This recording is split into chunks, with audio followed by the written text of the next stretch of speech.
go in about a minute.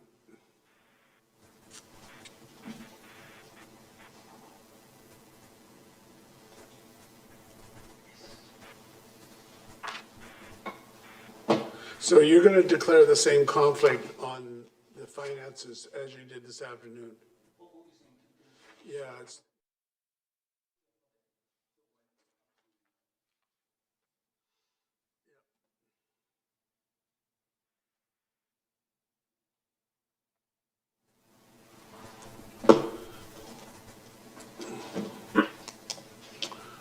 Okay, let's get going. Okay, good evening, everyone. I'm going to call the Richmond City Council meeting of Monday, April 26, 2021 to order. Madam Clerk, on the minutes.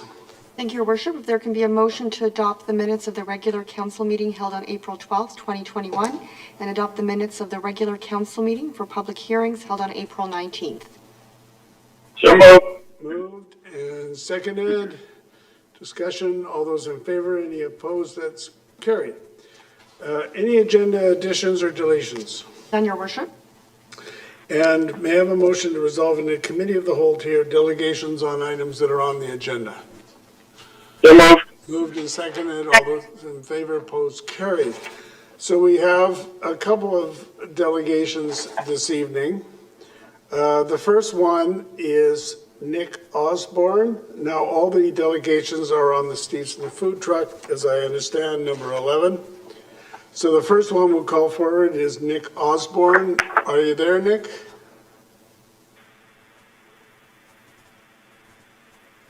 Is he in the meeting? I'm here. Hello. Okay, so just for you and the others, you have a limit of 5 minutes. You've told us what item you want to delegate on. Just introduce yourself and tell us what's on your mind. All right. Sorry, the 5 minutes starting now? Yeah, why don't you introduce yourself? Sure. Okay. Thank you. My name is Nick Osborne, and I'm with the Stevenson Hub. And I just want to thank you for giving us time to speak to council today. You've all received our letter, so I just want to highlight a few things to you from that letter. Stevenson Hub is a nonprofit community space in Stevenson Village. We operate to promote 3 values in Stevenson: community engagement, community wellness, and creative collaboration. You've seen a list of all the programs and events that we offer in that letter. And because we offer most of these things for free, we rely heavily on income from outside sources. So the rent that we receive from food trucks is vital to the hub. Without it, we would not be able to serve the village or offer free community space and events like we've planned. You've seen in our letter the many ways that we maximize the positive impact of food trucks in the village, but the one I want to highlight is that we've only brought in food trucks with large social media followings because they're going to put feet on the street and they're going to increase the customer base for all of the brick and mortar merchants. You've also seen the ways that we minimize any potential negative impact of food trucks in the village. We only said yes to food trucks that offer a cuisine different to other offerings in the village, so there's no direct competition. We tuck them away behind the building so they're less visible. And because it's our private lot that's only used by customers of the hub, we've ensured that there's no public parking spaces in the village are used. We've worked really hard for the good of the village with this, and we've tried very hard to collaborate with Stevenson merchants. We reached out 5 times to the Stevenson Merchant Association, and when they finally met with us, Jim and I had a great phone conversation. And it's integral that we continue to work together, especially as we all are trying to survive this financial impact of the pandemic. And unfortunately, I feel that council made a decision last week without consulting all of the stakeholders. We learned about the council decision from the media. And when council makes decisions without talking to all the stakeholders, these decisions polarize communities at the very time that we need to be together. And this is what's happening in Stevenson. The food trucks have already booked spots with us for the summer. One has paid in advance for the first part of their booking. We entered into a contract based on the current bylaws of Richmond. We have followed them, and the issue that council faces now is that when businesses make arrangements in good faith based on following the rules, and then the city changes the rules midstream without warning, without consultation to the stakeholders, businesses lose confidence in their governing officials. And so in order to find a middle ground and give time for the proper due diligence, we're requesting that council allows the food trucks to proceed as planned for 2021, and then after the summer, bring all the stakeholders together and discern the effect of the trucks in village life and commerce for all the merchants. If the city goes ahead with changing the bylaws immediately, we request that you do the right thing and grandfather in our summer contract with the food trucks, because it was made in good faith based on the current city bylaws, and we will lose thousands of dollars for community programs if the food trucks have to leave. I feel like it's time that we change the way we do business in the village. I understand why some village merchants may react to the thought of food trucks. They feel it may rob current merchants of customers, but this fear is not based on fact. As already mentioned, the presence of the food trucks benefits the entire neighborhood. And unfortunately, this fear has caused certain businesses to react poorly and harass the food trucks with threats of litigation, frivolous calls to the Bylaws department for non-existent infractions, false statements on social media, and now other Stevenson businesses are publicly speaking out with similar stories of bullying and intimidation by certain businesses. And this entire food truck saga and the way we're handling it is creating a black eye for Stevenson on social media. Now it's gone to news outlets and it's on other websites. And so we need to handle it fairly and wisely. And City Council can take that first step tonight by not allowing a small number of businesses dictate who's allowed to legally do business in the village. In preparing for this meeting, we heard from dozens of other Stevenson merchants, retailers, food merchants, members of the Merchant Association, and we've included with this presentation a letter signed by almost 30 Stevenson merchants expressing their desire for food trucks to remain at the Stevenson hub. And then lastly, 87% of the community of Richmond Facebook page said they want to see food trucks in the village. So based on that poll and the dozens of businesses who have expressed favor for food trucks at the hub, City Council would best reflect the heart of Richmondites by allowing these food trucks to remain at the Stevenson hub. Thank you very much. Thank you very much, Nick. Now the second, I believe they're together. I see two people here from Shameless Buns. That's what it says on the screen. Correct me if I'm wrong. I think we've got Matthew Brennan and Corvette Romero. But I'll let you folks introduce yourself. And again, you're speaking on the same item. Thank you. Thank you, and thank you, Nick. We appreciate your support. Guys, you know, again, we are a small business as well, and we wanted to come there and collaborate with the hub, with Salties, to support the neighborhood, you know, and we've heard lots of stories. People have reached out to us on social media, calling us, emailing us, reaching out for support and saying, how can we help? What can we do for you guys? Because we want you here, you know, and it's been told to us that there's a long-standing bullying that's happening in Stevenson for small business. How can the reviews of 3 or 4 businesses speak for the whole village? What kind of precedent does that set for everything? Like, today I decide I don't like dogs, so all dog business licenses will get revoked because 3 people say they don't like dogs, and now all of Stevenson isn't open to dogs? Like, how does that make sense? And I would love to see the data showing that their business has seen a dip on the days food trucks are there. What about the data for smaller businesses like the ice cream stores, like the bookstore, like the consignment store, like the donut place that, you know, maybe are struggling as well? They're seeing an influx of that. So how does 3 or 4 businesses that have caused this a stir and are very upset outweigh how the other businesses are doing and how we're contributing positively to their business. Yeah, and I just want to jump in that, really the only comment that we've heard from these businesses, or really the only kind of opposition towards food trucks, is that we're stealing pre-existing business, which is completely false, because we can really only speak for our food truck, we can't speak for Salty's, but we know 100% that our customers are coming from all over the Lower Mainland.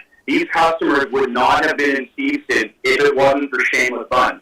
So they're coming, they're eating with Shameless Buns, and they're making a day out of it. They're walking around the town, like Corvette said. They're getting coffee. They're going and they're sitting on a patio and they're having a drink. They're going into the local boutiques, and they're really bringing life into this town that has been hurting so much because of COVID, because, of course, Stevenson relies heavily on tourism, and food trucks have brought this new life, this new excitement, this new energy into a town that has really been struggling for the last year. So it's really frustrating when we hear the argument that we're stealing business from other businesses in Stevenson, because our business is coming from outside of Stevenson. And again, we'd love to see some data on this. Do you actually have numbers saying that your business was lost the day Shameless Buns or the day Salty's Lobster Shack was in town? And, we in Salty's offer products that aren't sold in Stevenson. Like, there's no Filipino food in Stevenson. So we're not competing with anybody there, and the reality of it is that we didn't put a gun to people's heads. They directly came to us. We get people calling us often and saying, "Where are you parked? I don't know where you are. I can't find you." So it's not like they walked past us and said, "Oh, I'm going to go there instead." Like, they don't even know we're there unless we say it on social media. We worked hard to establish a social media following and ask them to come follow us and come support us. Maybe it's time for these other businesses to look on themselves and say, "Hey, you know what? Maybe I should do something with social media. Maybe I should connect with my locals." Because we've heard so many locals say they focus so much on tourism and now they don't have any tourists. So now they're, angry that the locals are going to the food trucks. Yeah, this has got to stop. As Corvette said, there's a lot coming out now from other businesses, not just Shameless Buns, not just Salty, not just the food trucks, that there is bullying, and there has been bullying for a very long time in Stevenson, and we're hoping that we can be a voice for these other businesses, and maybe some type of change can happen, and maybe we can work towards, small businesses actually working together instead of small businesses working against each other. Like, for instance, we were also planning on opening a brick and mortar in Stevenson. We were looking at locations, but after this, we really don't want to, because what's going to happen? We're going to open and invest all this money into a brick and mortar location in Stevenson, and then what? Someone's going to see a lineup outside and complain that it's not at their establishment, and then somehow City Council is going to revoke our business license because of that. How is that fair? We don't see how this is fair at all. That you would, again, like Nick said, change a bylaw, change policy in the middle of something just because someone complained. And we really want to reiterate that we did do our due diligence. We jumped through many, many hoops to secure the spot at Stevenson Hub. So it's really frustrating that a month and a half into this, we're just being told to pack up and leave.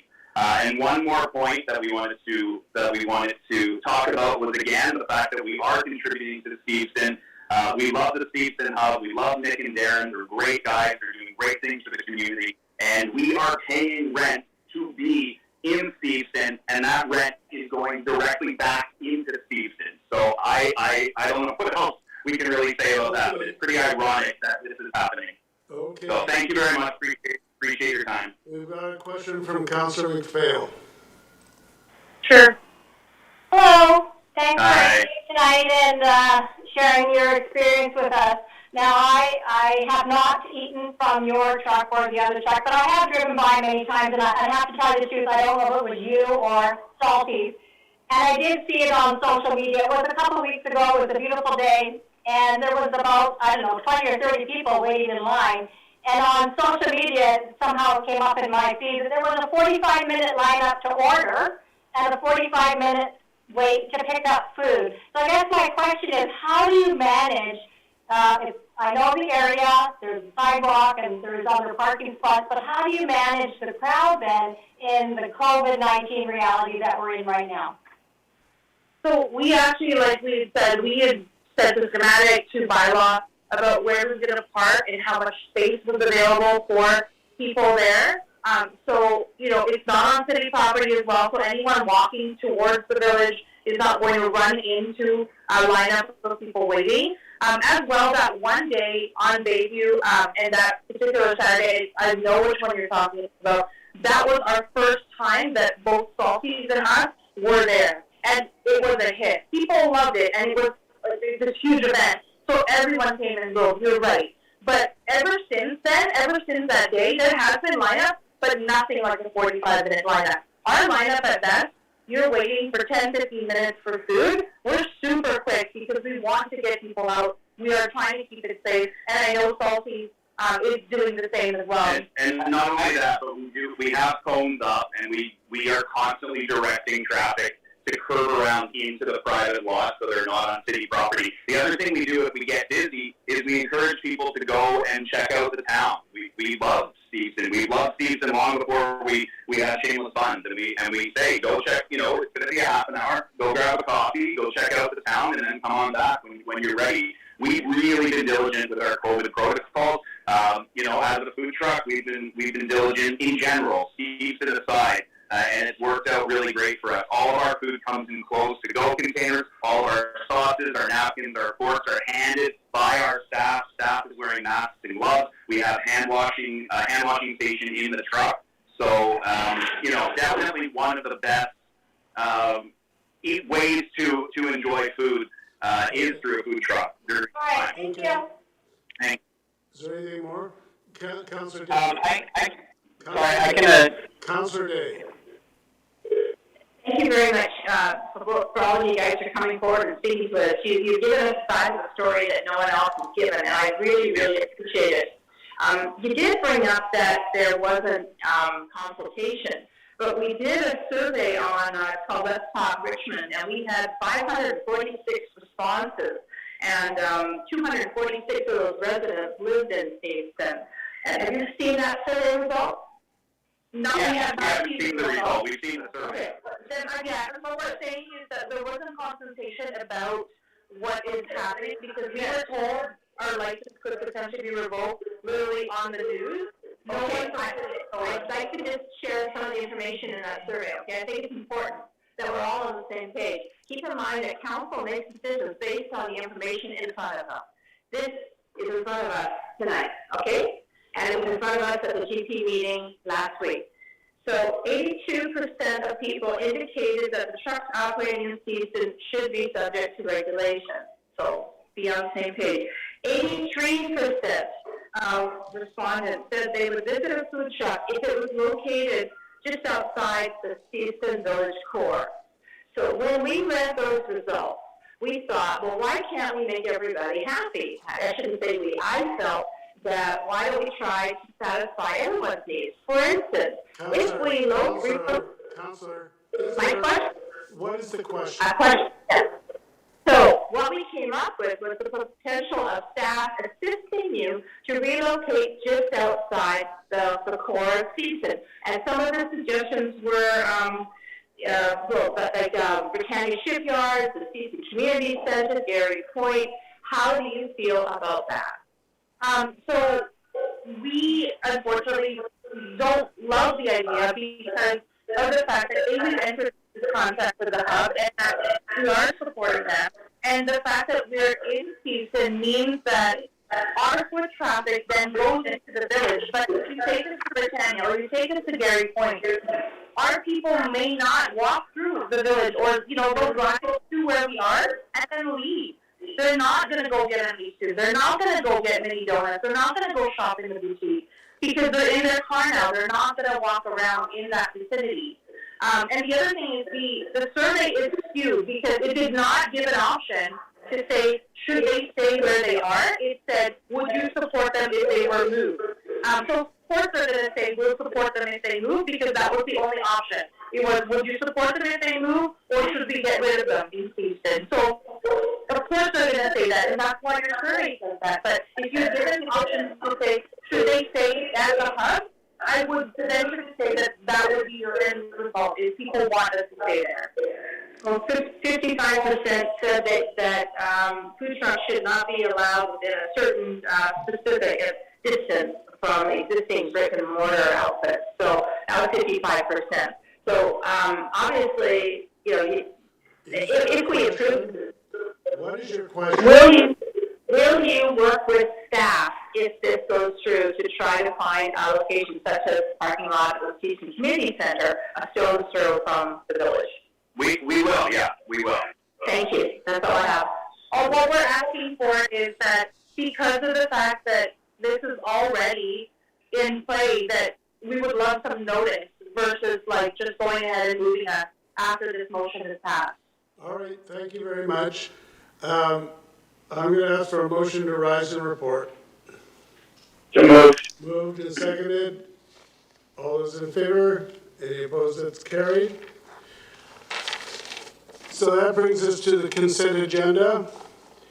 We have the receipt of the committee minutes, the 2021-2022 Richmond City RCMP Detachment Annual Performance Plan, the priorities, municipal and regional district tax, 5-year renewal 2022 to 2027, the BC Police Act reform, the resolution supporting old growth forests, the need and options for regulation of food trucks in Stevenson, Icbc City of Richmond Road Improvement Program, the 2021 update, review of accessible parking spaces in the village, Stevenson Village, award of contract for the supply and delivery of HVAC air filters.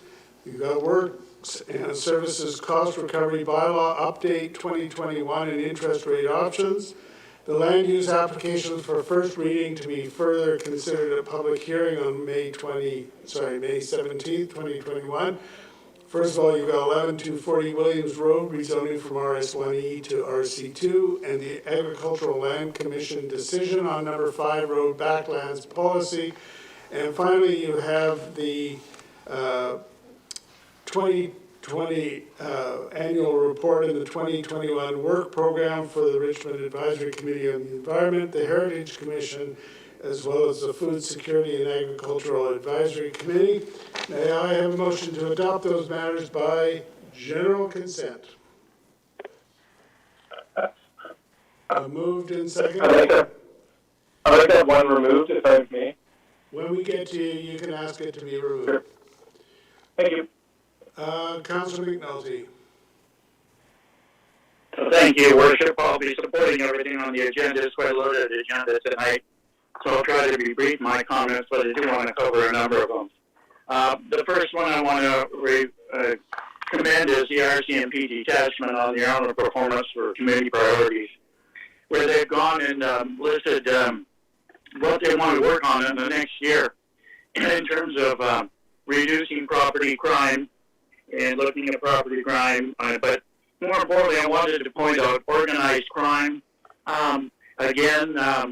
The group has been out in the Lower Mainland today in another community, and the idea of organized crime is very important that we continue to have a strong RCMP detachment and men and women on the ground and in cars and out in the community with regard to supporting that, because many of these people infiltrate our community and in our community, and we can't take a blind eye to that. I think we've got to wake up when we don't think we need RCMP officers. We will never have enough on the street to handle it. I got a phone call from an elderly gentleman just off 2 Road just before this meeting, talking about witnessing drug exchanges last night outside a BC Housing cooperative at 2 o'clock in the morning. And this particular gentleman, I'm not going to name him or anything or identify where it is, has 2 children and is living in there in subsidized housing. But this is the kind of activity that goes on in our community. And yes, the RCMP did show up and dispersed what was there. They're looking at vulnerable persons and road safety, Your Worship. And I think it's very, very important we have a very, very detailed activity going on, and especially with the RCMP being as visible. I think our OIC, when they first came, when he was OIC, said he was going to make sure that the RCMP were visible. He's clearly done that, and I hope he can have even more resources to continue that.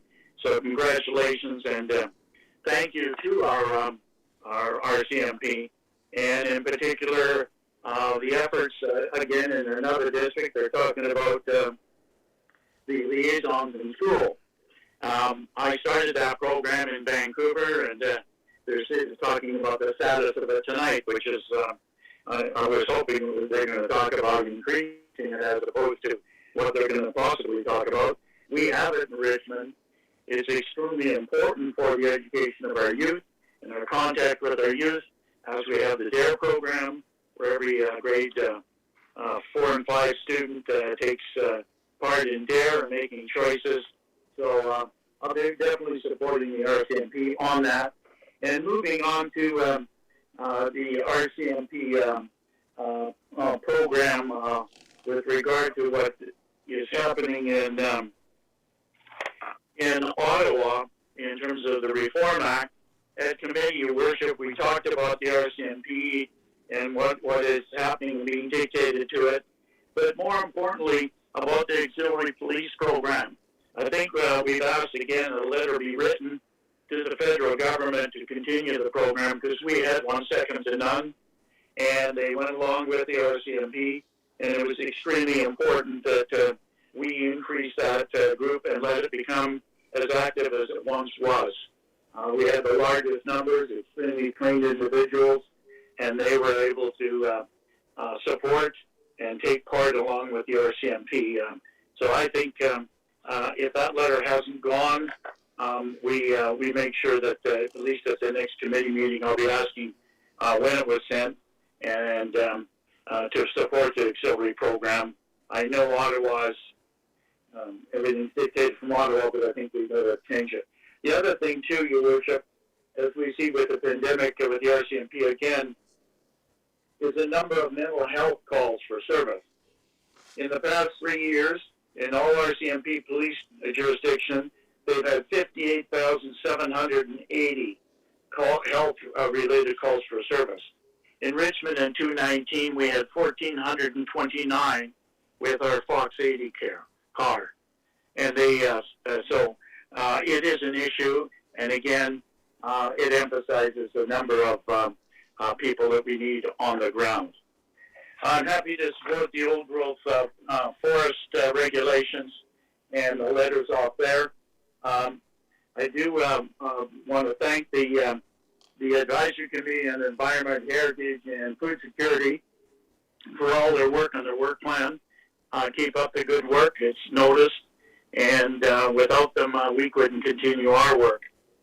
I wanted to make a comment with regard to the Agricultural Land Commissions, and I said this at the committee, Your Worship, and I'll be supporting it.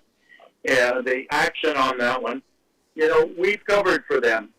We've had some very good policies on the backlands over on 5 Road, and they've made some decisions that wasn't necessarily what council's made currently and previously, and we basically covered it up. I suggested at the committee, and I suggested again, to request the ALC to identify all the areas in the backland to maybe put into one parcel where it can be farmed, right from Stevenson Highway all the way through to Blundell. I believe at one time, one of the local farmers wanted to farm it, and it was stopped by the ALC, or not considered by them, because it was a number of parcels, etc., and you'd have to get permission of each group. As you know, many of the groups are not really farming. They are doing some agricultural, which we thank them, but not exactly the way we see it. And that's a very valuable piece of property that could be used by one farmer or numerous farmers or whatever. And the other thing I thought, Your Worship, too, was there might be an area where we put some community gardens and ask them to put community gardens. I know the Jewish Day School has a couple in there for the children and stuff to learn agriculture, whatever. but we have 500 applications still in the hopper. We're only going to put 200 in the Garden City lands. What a joy it would be to have people go into the highway to heaven to go and grow food for themselves or their food bank or whatever, in addition to what we're doing in the Garden City lands in Qualman College. I think it would be a very big plus. And it would also solve part of the need for the requirement of those groups. So I think that's something to suggest and refer to staff, or staff take it under advisement for consideration.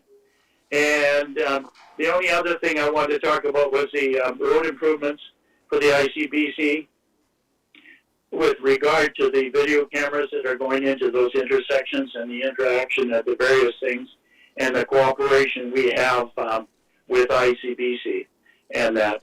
And so it's a good program, and I think we need to continue it and let people know that those cameras, when they're activated, maybe people will start slowing down in it. So with that, Your Worship, I'll stop. I'm sure others will add to the discussion and the comments of many of the others.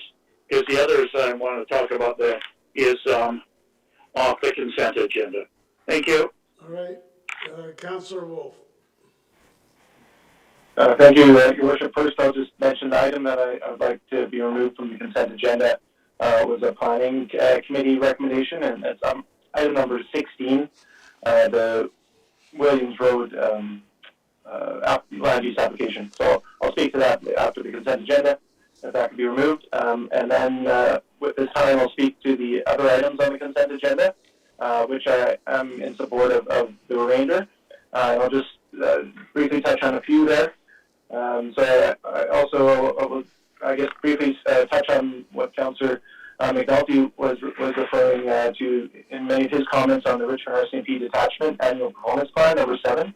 And just to really thank the RCMP for being prepared.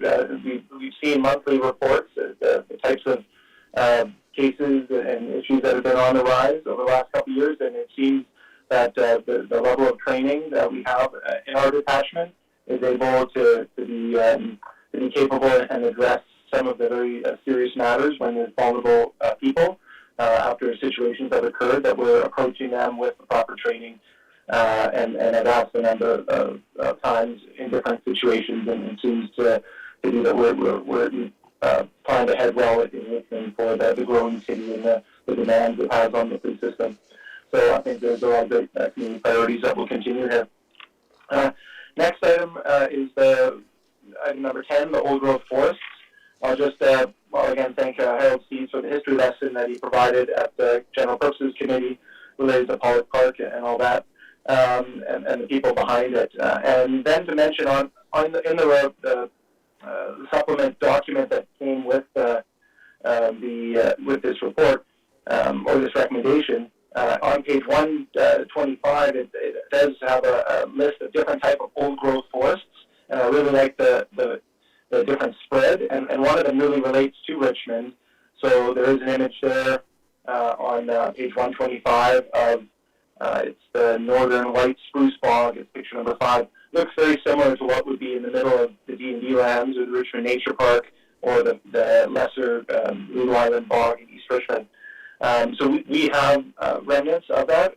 Unfortunately, it's about the same percentage as the province does overall, which is about 2% or less for us, this type of old growth forest, whereas the province, it has a collection of all. So I really value our voice, our municipality lending the support to the municipalities on Vancouver Island that are also making similar statements. And hopefully provincial action comes next. The next item I'd like to speak to is number 11.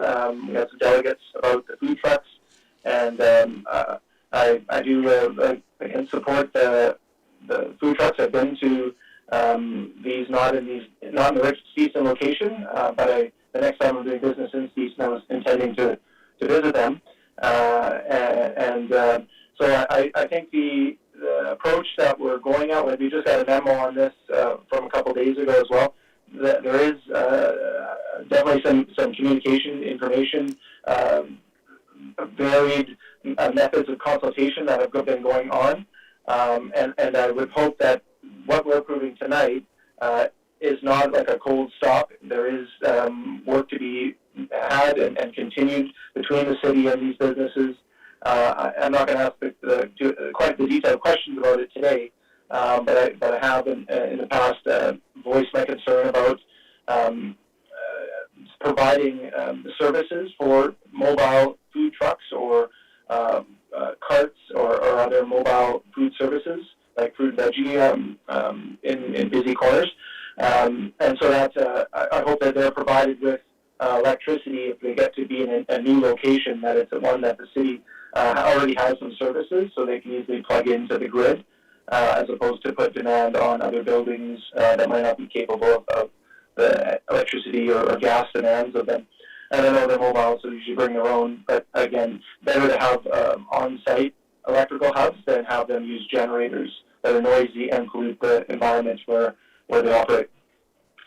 Next, just a couple more short ones here. Item number 12, the Icbc City of Richmond road improvements. We received a lot of emails and direct complaints around noise issues related to roads and deteriorated asphalt conditions, potholes, and all these things. And I've directed many of them in the last week to the pages 210 to 211, which highlight many of the proposed projects. And many of the people who received that are very pleased to hear that, oh, finally it's in the city's list, and it will they'll get to it. And so some of the key intersections, I think, I won't list them because I spoke about this in committee.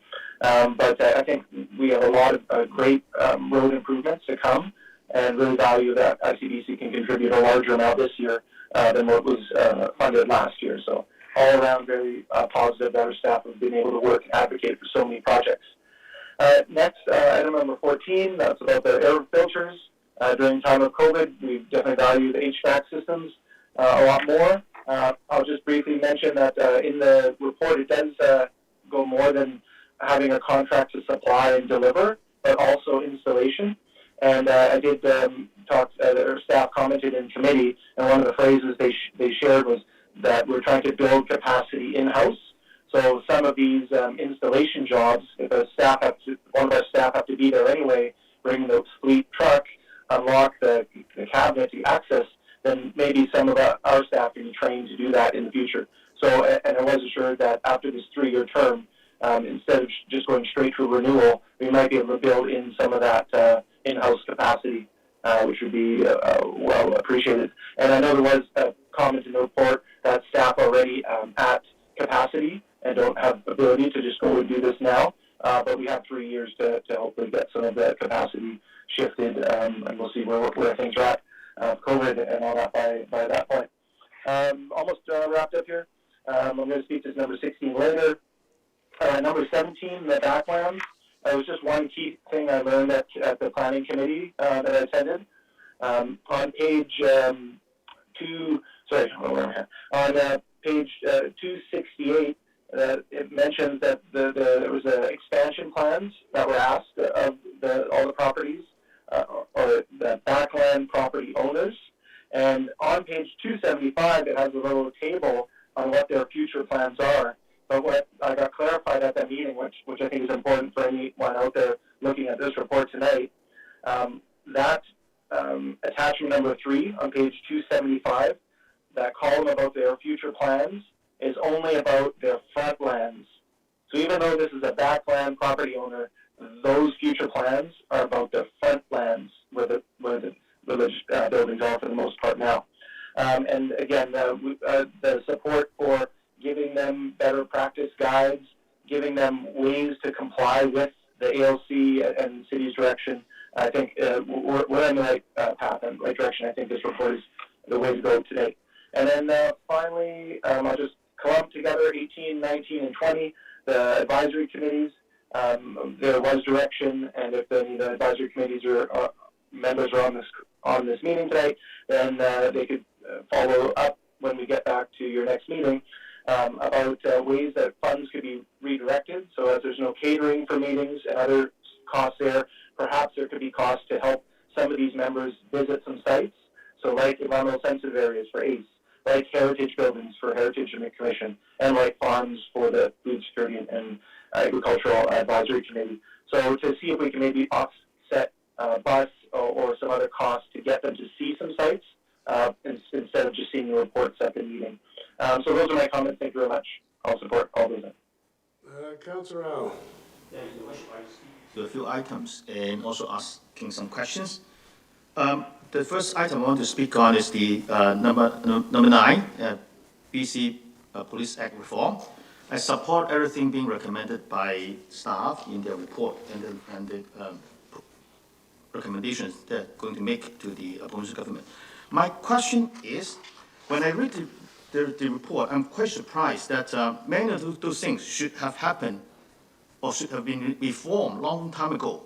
But staff mentioned that the reforming committee was only formed in July 2020. So I wonder what will happen next. So my question to staff is, since the formation of this committee, is our staff on the table, being invited to be part of this dialogue or discussion? So is it ongoing, or is it just one-time request from the provincial government for feedback? Cecilia, you're muted.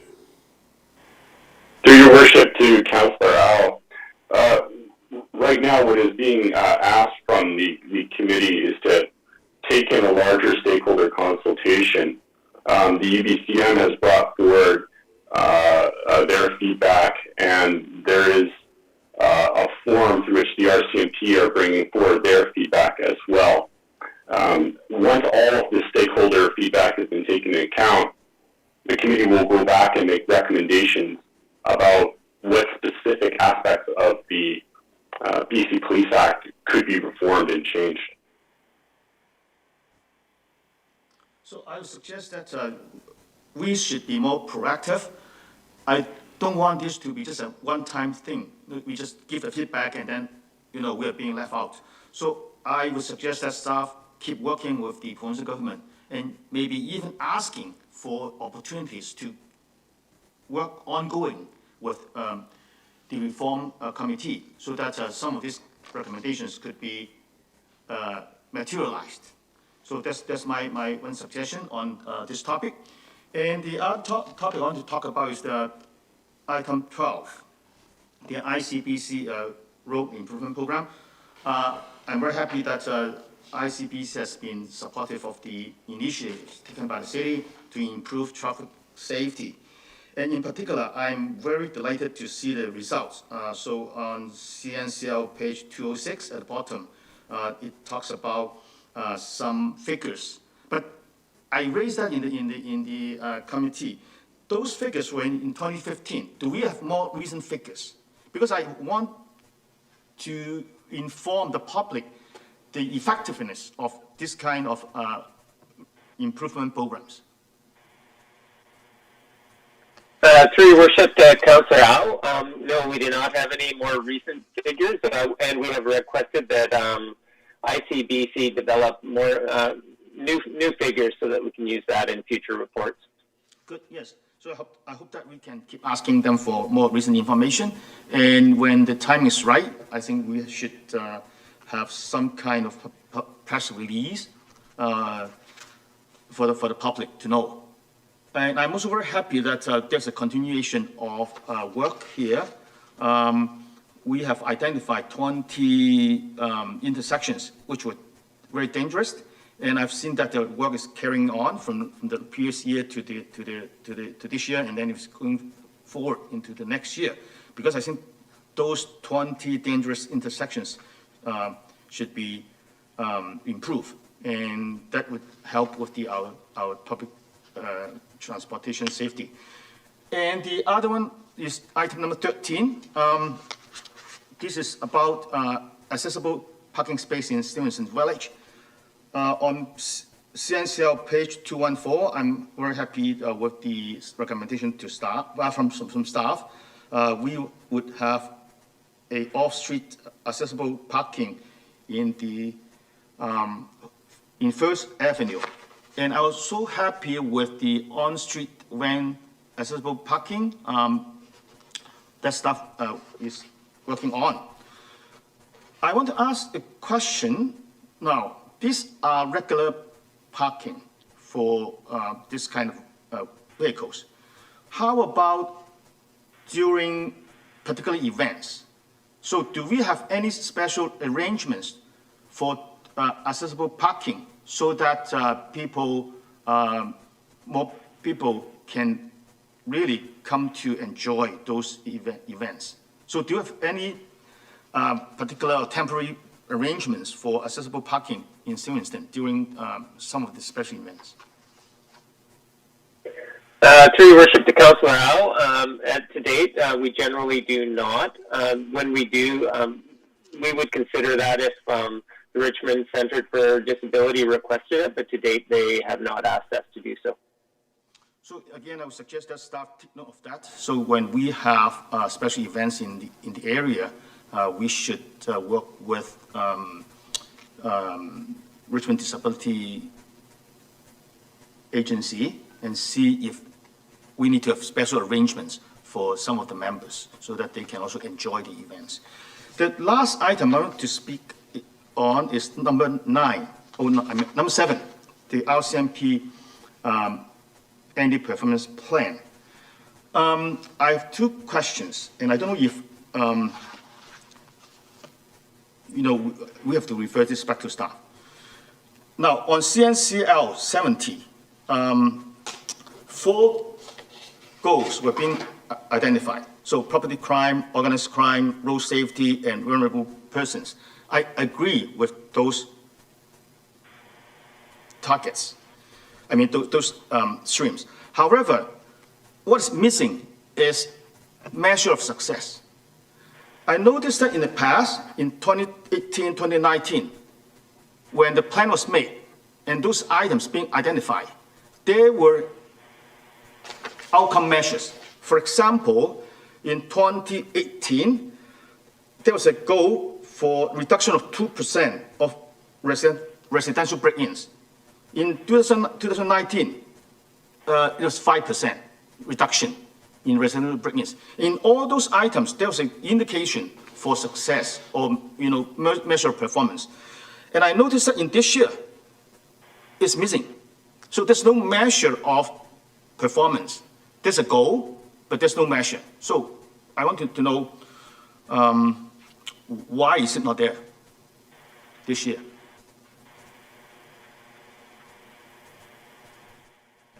Cecilia, you're muted. Okay. Through the mayor to Councillor Au, the OIC is also in the meeting, but in brief, this is just to identify the priorities, and then following, the RCMP will be setting the same goals in order to measure them. So that is coming. No. You don't have the goals. You have the targets here, right? But you don't have the measure. My apologies. I mean that they will be setting the measurements, like the reduction targets that will be set. So when will that happen? That's the next step. When they start reporting out, just as they do right now on a quarterly basis. No, but in the past, in 2018, 2019, when the plan was being submitted to council, those measures were there. For each item, there's a measure of outcome. But this year, it's not there. So you want property crime to be reduced by X percent? Yes. That kind of thing? Yes. Is that feasible? It is, and the OIC can answer that. I see he just turned his screen on. Hi, good evening, Worship. Through your worship to Councillor Al, absolutely those goals can be placed back in. We have actually met our goals last year significantly. Of course, our reduction of property crime has decreased by over 30%, and our goal was only 5%. So definitely, the measures are always there. The metrics are always there. It's just a matter of placing it onto the report. But our measures of success are ongoing year-round, and we look at those statistics every single week. We have what's called ComStat, which we meet every week to discuss our metrics. And again, they are taking place all the time. But definitely we can insert them in the report for council. But absolutely, metrics is extremely important to us. Great. Yeah, don't get me wrong, right? I'm not saying that the performance is not good. Actually, as I mentioned, you outperform your target, in the previous years. But what I would like to see is that we still have those outcome measures in the plan. Now, my second question is, why is anti-hate crime not a priority in the plan this year? Knowing that, we have the problem in the last 2 years in the Lower Mainland and also in Richmond. So if it were other kind of crime, I would expect that this would be put into a priority in the plan. But why is anti-hate crime not a priority? Through your worship, Councillor Al, anti-hate crime is a priority to the detachment. In fact, this year, or actually last year even, we already implemented a full-time diversity unit.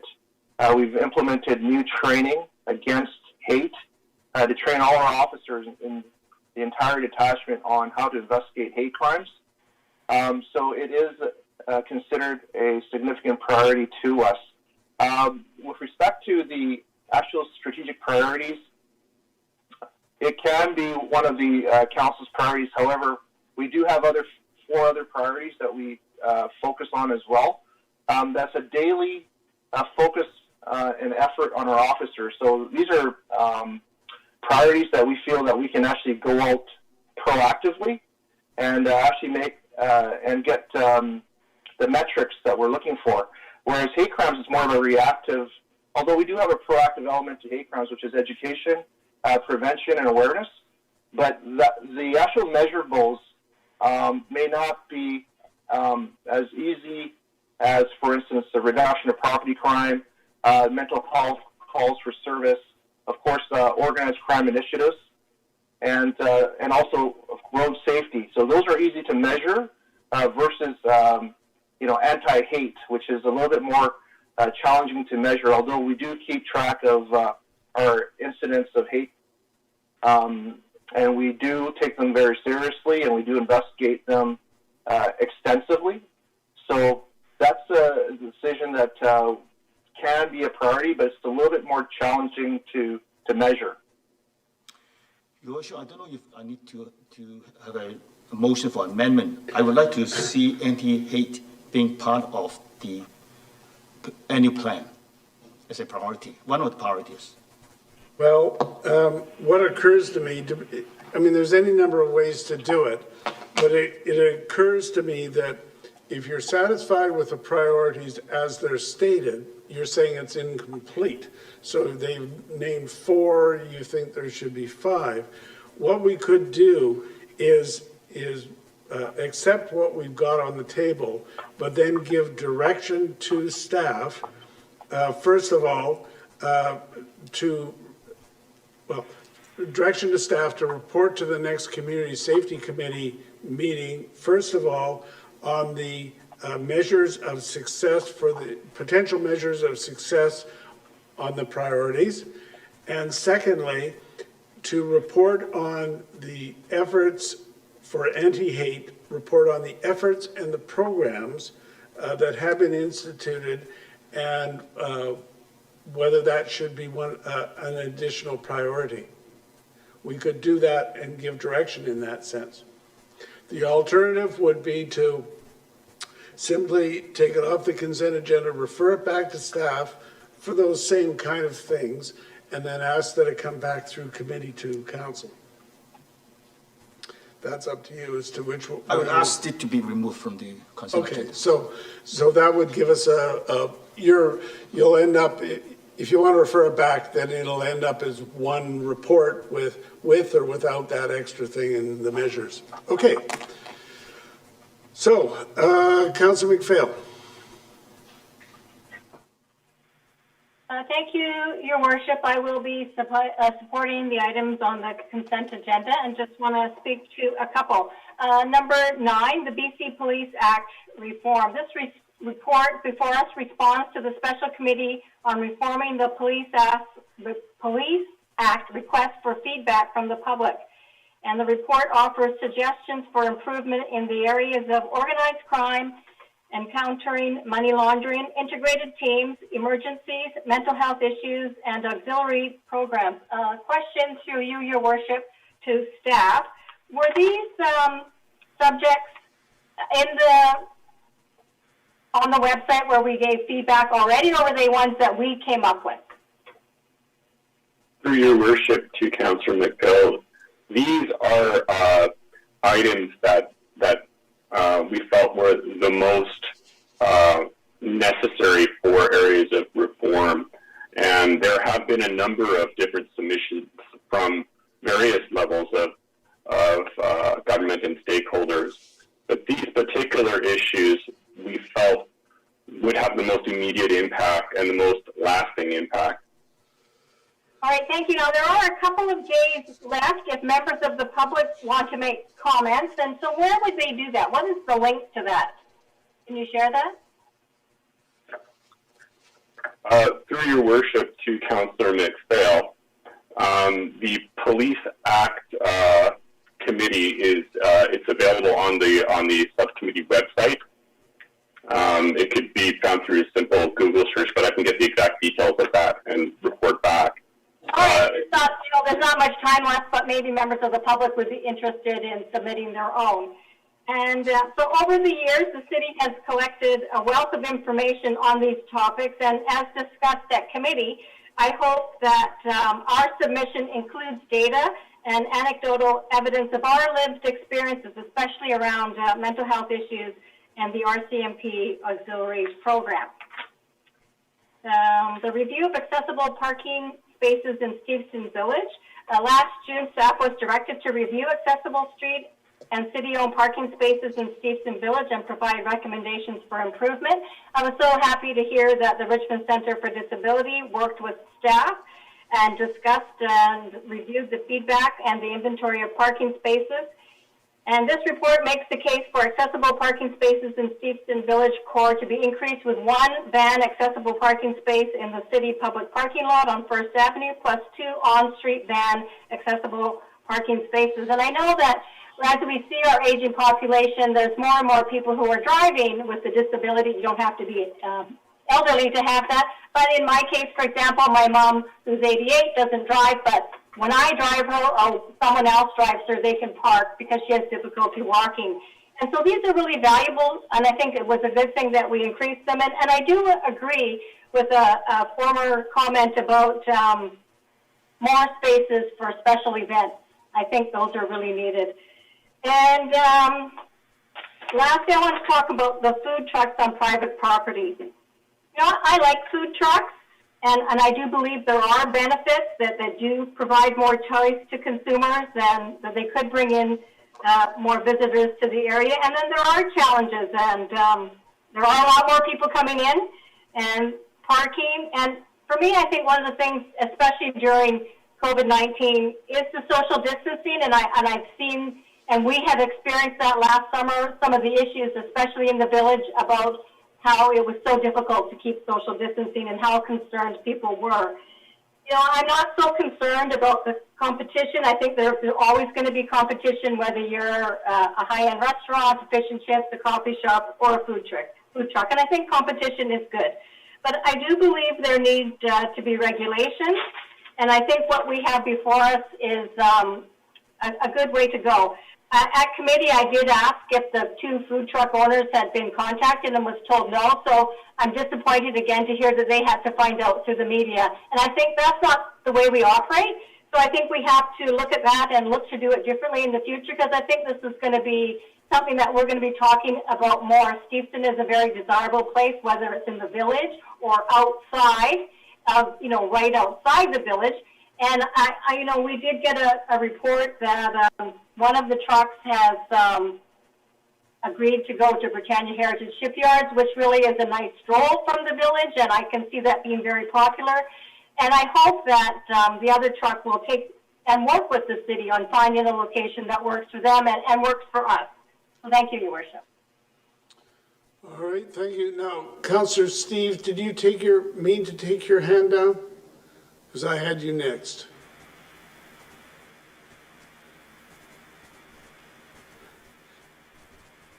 Yeah, you can, there you go. Okay, yeah, I'm going to make comment on two items.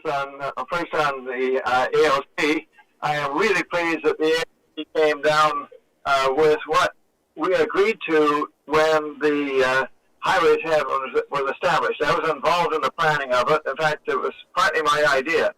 What we were trying to do at that time, when the Agricultural Land Reserve was brought in, churches were permitted use in the Agricultural Land Reserve. And we were concerned we got one, the Sikh temple up Westminster Highway, we got the Buddhist temple on Stevenson Highway, and we were concerned we were going to have too many temples throughout the region. So we thought a good idea would be to concentrate them along one location. And we came up with the idea of allowing temples all along number 5 road, a temple row. And when we negotiated with the ALC, the original rules in terms of churches was it was assembly, and if you wanted to have a school, you had to get, actually in those days, it required a park and school use zoning. But we agreed that it would be temples only and not schools, and I was saying that for the last 10 or 15 years, and I'm pleased that the Land Commission went through their records and found that's exactly what was intended in the first place, and they have now come down and said there will be no schools, just temples and churches and as an assembly use. On the other hand, I'm a bit disappointed that they have suggested that Richmond Council might change someday and go against our policy in terms of preserving agricultural land if we owned it.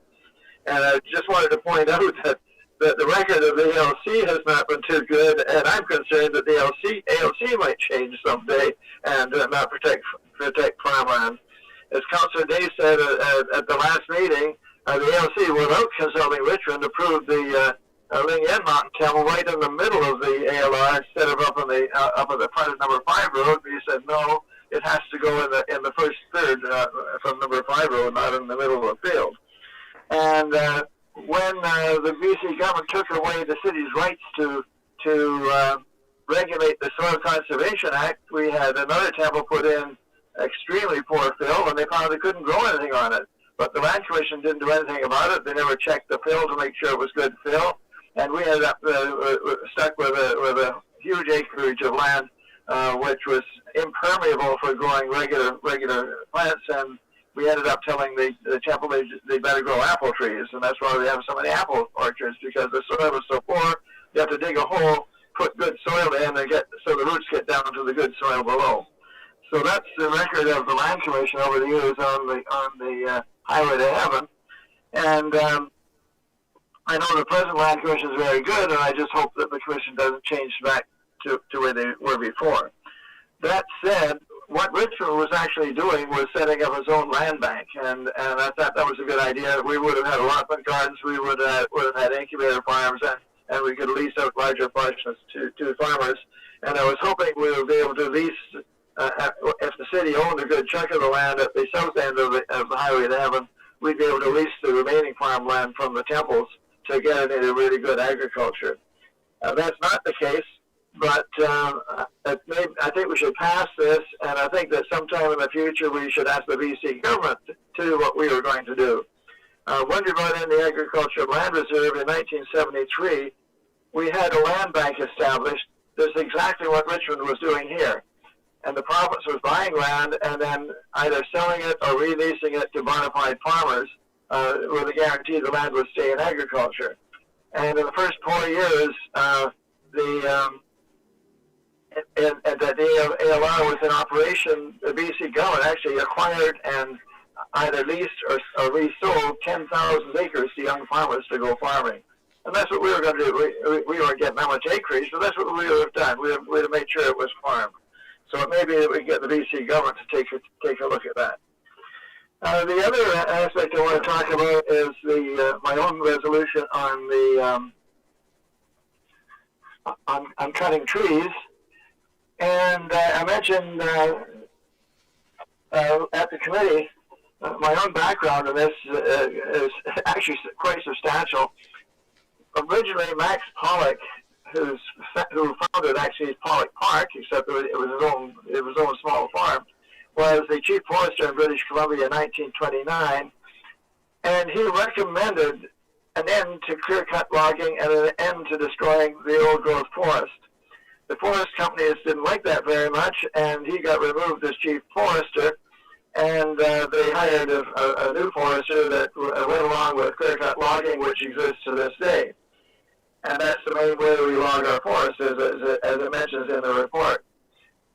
And anyway, Max, because he had his own land in Richmond, he went up the Rose Mountain at various places with his family, and they dug up saplings and they planted trees all over the site, and they actually grew their own old growth forest, or what's called in the report, the report chain recommendations, the Old Growth Strategic Review. It's called a consistent forest, where you actually rebuild the forest and rebuild the forest environment from changed land. And so when it came to develop the land, we actually said, no, that should be saved. That's how we got Pollock Park.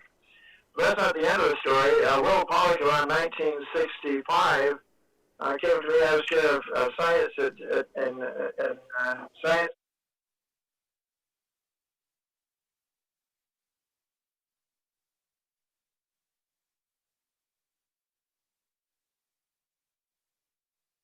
Time, and suggested council should swap what was a garbage dump in southeast Richmond, now Port Vancouver, for federally owned land in central Richmond, and that became the nature park.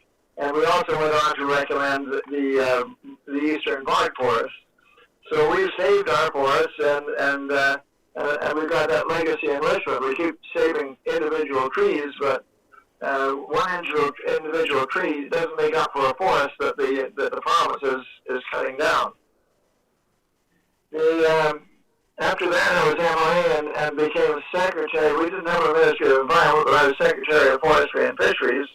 And we went all over BC looking at the clear-cut logging and said this has to end. We actually got legislation passed to ban the clear-cutting along stream banks, even the tiniest 1-foot wide streams that had salmon spawning in them, because it was affecting the fishing industry. And we hired 2 or 3 times as many fish and wildlife people and double the number of foresters. After the government changed, they were all sacked, and everybody went back to clear-cut logging. So I find it very welcome that the present government asked for a report on clear-cut logging, and it's called the Old Growth Strategic Review. And it came up with 14 recommendations, and I want to just go over one of the main recommendations on page 51 of Council 153. It said there should be 3 types of forest. The protected forest, which is an old growth forest, should be protected, and they said we should stop all logging of old growth forests now and start protecting them. A converted forest would be forests that have already been logged off and they're growing back, and a consistent forest would be one that would be replanted to try and recreate the environment that was destroyed when the trees were cut down in the first place. And so that's what they were recommending, and they were recommending forests like the Fairy Creek that's being logged off of Vancouver Island would end immediately. The present NDP agreed with that and ran that as an election campaign, and then they allowed the Fairy Creek to go ahead anyway. So when I was going to bring in my own resolution, when I found out Port Moody had already made the same resolution, I looked at that and said, wow, that's great, especially by including the 14 points. I'm pleased today I got this in the mail from the Sierra Club, and they're saying exactly the same thing. They're calling on the BC government to implement the 14-point recommendations of that forestry committee. So I think we're on the right track, and I'm pleased the council has put it forward on the consent agenda. That's my comment for tonight. Councillor Day.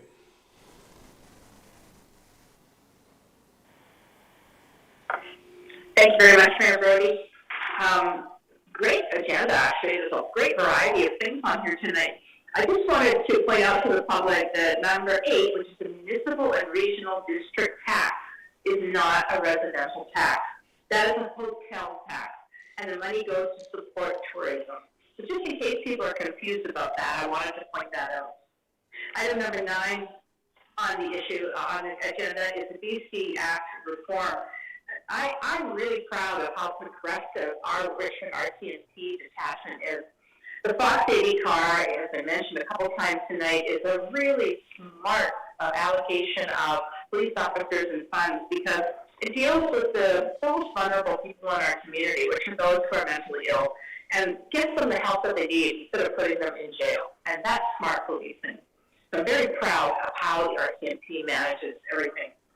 Number 10 is what Councillor Steves just talked about, which is agreeing with the City of Port Moody with their resolution. So that's what a forestry is supposed to look like. And this is what it looks like after it's been logged. It's heartbreaking. And I'm very grateful to Councillor Steves for bringing this forward. There's a very small amount of old growth forest left in British Columbia, and we'd be fools to chop them down. So that's why I'm wholeheartedly supporting this motion. Item number 11, as we heard from the speakers earlier tonight, was the food trucks in Stevenson.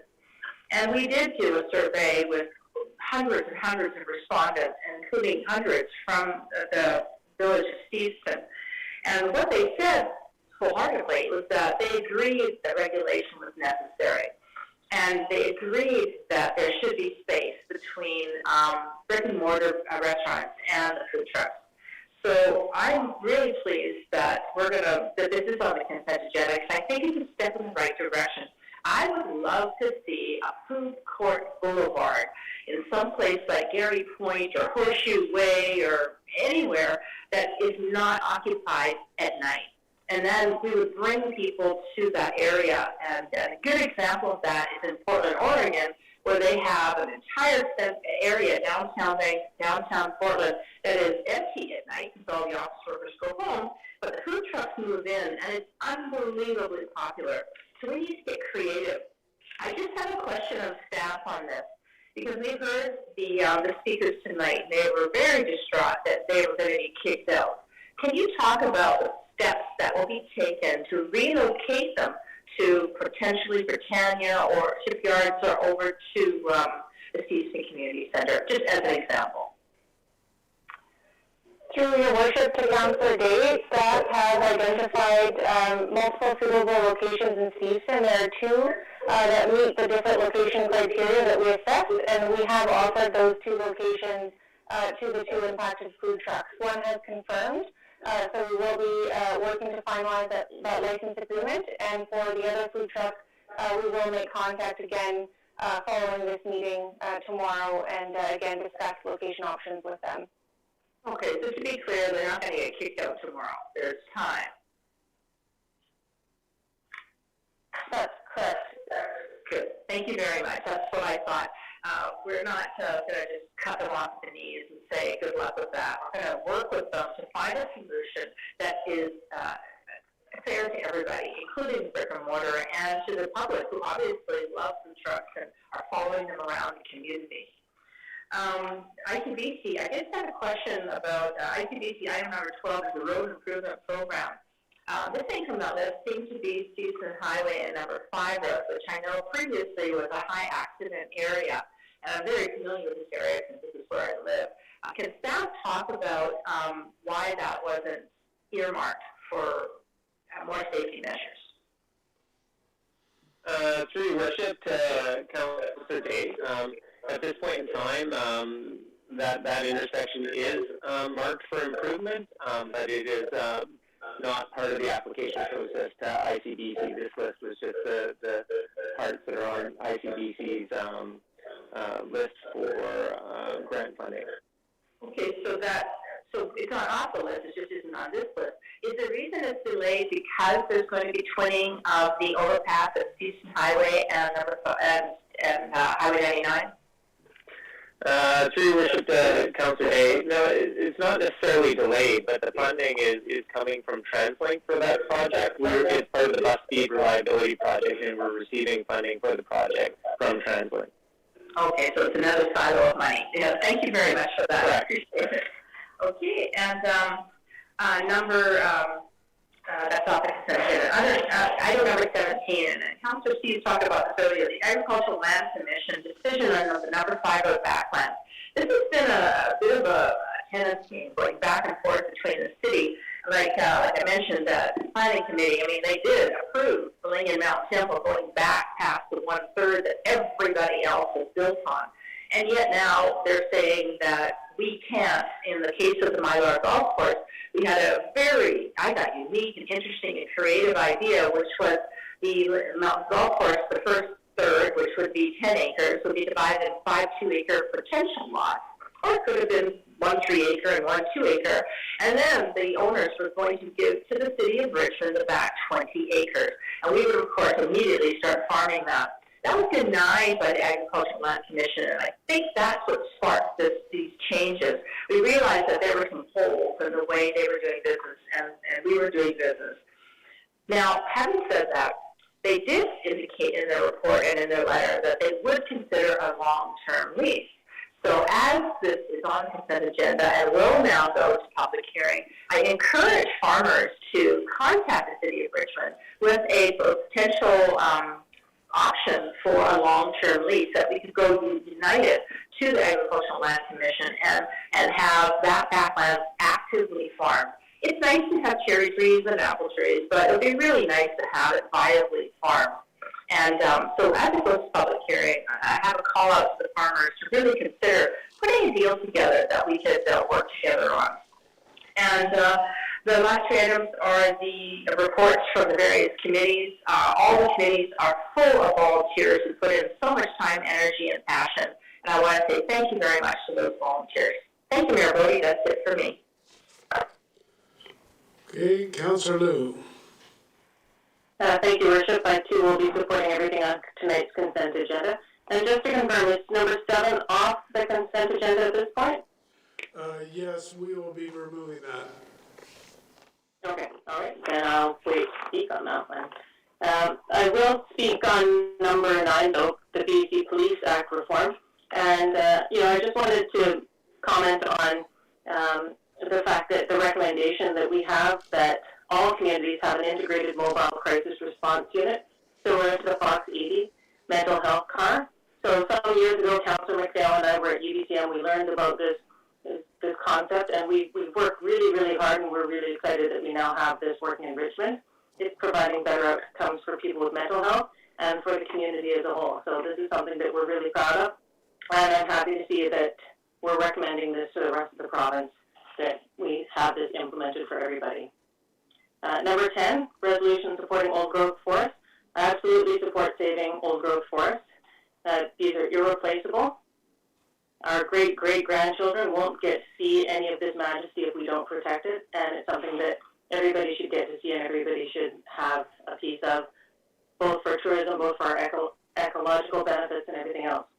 I spent a summer tree planting, and there's no way that those trees that I planted will ever compare to what these old growth forests have and provide to our community and to everybody else. So I'm glad that we're sending this off, and I hope the province really listens to this, because I think it's really important.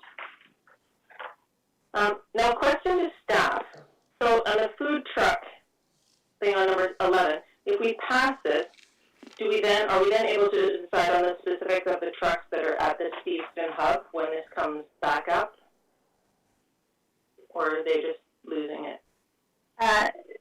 Through your worship to Councillor Liu, with all of the motions on the table, food trucks would not be permitted to be in parking spaces at this location in Stevenson. Okay. Thank you. I know that our brick and mortar restaurants have been really hurt by the recent provincial health orders that are stopping the dine-in services, and it's been nearly two months that this is going to go on for. And certainly while we don't want to be unfair to the food trucks or anybody else, I think we do want to make sure that we're supporting our existing businesses and making sure that we're doing something right to make sure that the businesses that are there are being heard and listened to. And number 13, the review of accessible parking spaces in Stevenson. I'd like to thank staff and the Richmond Center for Disability for their work on this to review the accessible parking and to make recommendations. It's my understanding that there is a new requirement for van accessible spaces, and this is typically only relates to newly created spaces or new developments. I think it's good that we're able to review these older spaces and bring some of them up to the current standards in order to improve accessibility. Now, just a question to staff. It seems to me last year we acquired a new community bus. Now, I think it's an accessible bus now, and it's also got it's an electric accessible bus. Is this correct? Through your worship to Council Lou, I don't have those details available to me in this meeting, but I can get back to you later. Okay, because I know we were looking at it and the plan was for it. I didn't know maybe COVID slowed it down or delayed it a bit, but I know we were looking at getting an accessible bus that we could be helping get people with accessibility issues and use that for shuttling people to things like when we get to have Canada Day back going again and other big events in the community. So I think I know that this was on the horizon, and I know it was going to be electric and accessible, and I think it's a great opportunity. And I know that also this COVID thing has moved things around a little bit for us all. And finally, I'd just like to thank the Richmond Advisory Committee on the Environment, the Heritage Commission, and the Food Security and Agricultural Advisory Committees for the work that they've already done and for the work that they're planning to do in their respective work plans. So thank you all for the work that you do for us in Richmond. Now, Councillor, you referred to number 7, and I've had other councillors speaking to that. And my guess is when it gets off the... Sorry, you're breaking up on me. I'm sorry. Can you hear me now? I'm sorry, you broke it up on me. I didn't hear a word you said. Well, bears repeating. I've allowed other councillors to speak to number 7. And my guess is that when it comes off the consent agenda, it's going to be mostly about referral.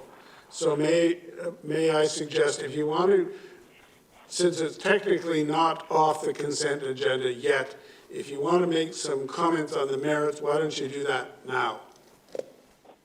Okay, thank you. I thank our CMP officers, our OIC,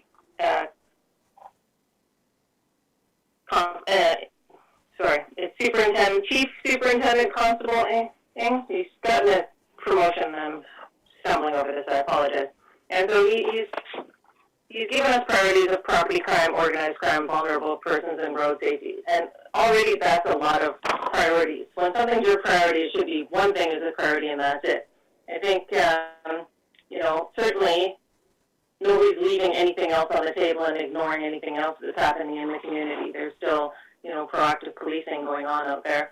But I think, very importantly, we've seen gang violence, we've seen shootings happening in Richmond, and I think we need to keep the pedal on the metal, and I don't think we need to necessarily get into muddying that water and redirecting our RCMP efforts overly. Obviously, being of Asian descent, I agree with anti-Asian focus. I think that crime focus, I think that makes sense, but I think that, I think our RCMP have done a good job of deciding what is correct to be a priority. And I'm really glad that Council agreed to bring our numbers for RCMP up to our plan after our deferment of hiring officers in 2020 due to the COVID. So I think policing is very important. I think that we want to get back to our focus on our priorities and make sure that Richmond's as safe as possible.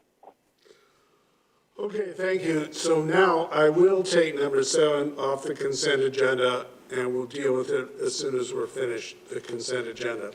So I'll call the question on the consent agenda. All those in favor? Is there anyone opposed to that? All right, so that is carried. Now, we'll go to number 7, and I understand, Councillor Au, your suggestion is that the matter be referred, talking about the measures for success on the various priorities, and secondly, anti-hate crimes, what are the programs, what are the efforts, should it be a priority? Those, do you want to move that then? Okay, so that's moved. Is it seconded?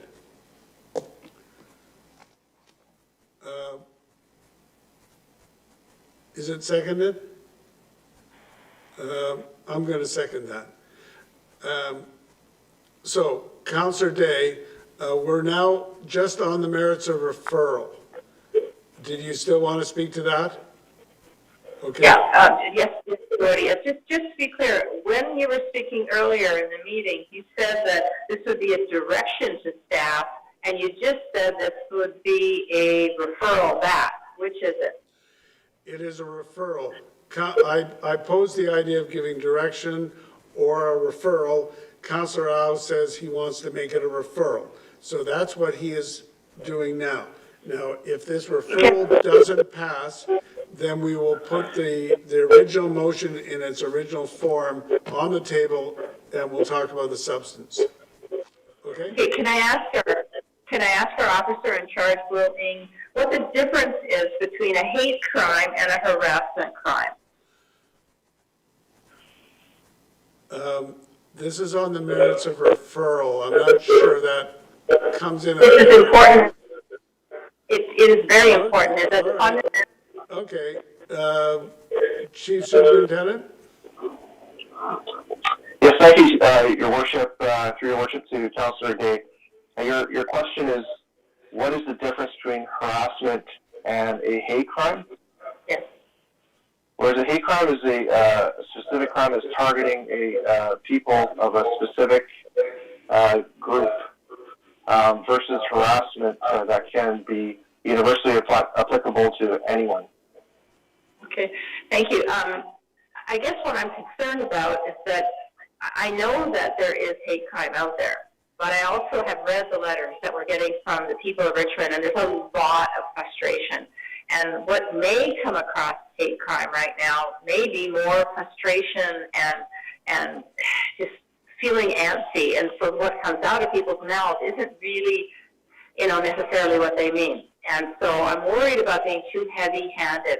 So I would prefer that this was a direction to staff as opposed to referring it back, starting all over again, to redirect the directives, because the RCMP has done an amazing job of coming up with 4 top priorities, and things like gang-related crime and whatnot, and they know what they're talking about. And so rather than us direct them or tell them they must change their priorities, I'd rather direct them to look into what we need to do about hate crime and what is the prevalence of it. So I can't support the motion as it is right now on the table, but I would be willing to support the motion that we stick with the original 4 top priorities and then make a direction to staff that they look directly into hate crime and bring back valuable information that we can use as time goes by. Thank you, Mayor Brody. All right, Councillor McPhail. Thank you, Your Worship, and a question through you to the OIC. So the community priorities are selected through, ongoing strategic planning processes, and then there was a, community engagement process. 501 people responded through Let's Talk, and you did stakeholder interviews as well. So, we've gone through a whole process and come up with these 4. So I guess, this is a topical issue at the moment, but you're also addressing it. I was just reading The Hate Has No Place in Richmond. This is through the RCMP website, and it talks about the actions that you already have in place. So I guess I'm just struggling with, what is the benefit of this to make it a priority when you already have so many things in place? Councillor, that would be the question we would ask. We're not determining that we are going to make this a priority. We're referring it back to get more information on it.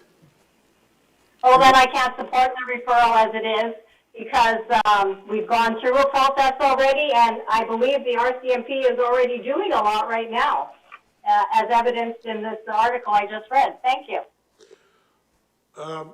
Okay, Councillor Au, go ahead. Yes, Your Worship, I think I make most of my points, but I just want to emphasize that, yes, we can say that we're working on hate crime, but without putting it into a priority position, I think this is just empty talks. Each time something happens, we say, yes, there's no place for racism in Richmond. And then what happens? Up to now, we still do not collect statistics on hate crime. If you take the monthly statistics, there's no mention of this kind of crime. And I also mentioned earlier, if for any kind of crime, there's an increase for 400%, 500%, 700%, I would suspect that a state of emergency would be declared. And that would jump to the top priority of the annual plan. I'm surprised that, when we have this kind of, I would call it a crisis, and we are saying that we don't need that to be considered.